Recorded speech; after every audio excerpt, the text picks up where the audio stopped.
आगे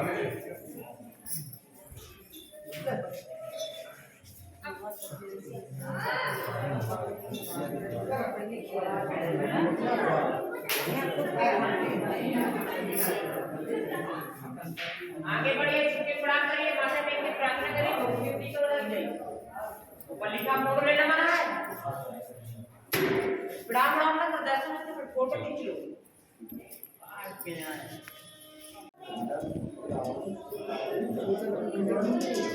ये बड़े टिक्का डाउन आपके दाने हां अरे वो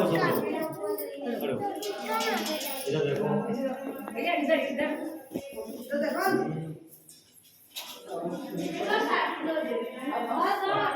मेरे साथ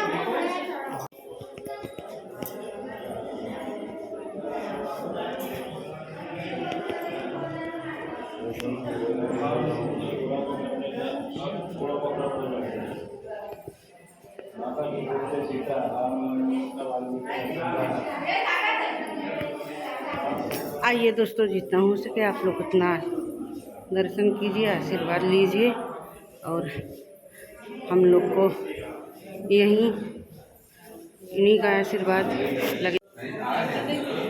बहुत खूबसूरत, एकदम खूबसूरत, वाह बहुत ही खूबसूरत दोस्तों। यहाँ पे राम जी हैं और पब्लिक आ जाते दोस्तों, थोड़ा सा दिक्कत हो जाता है वीडियो करने में।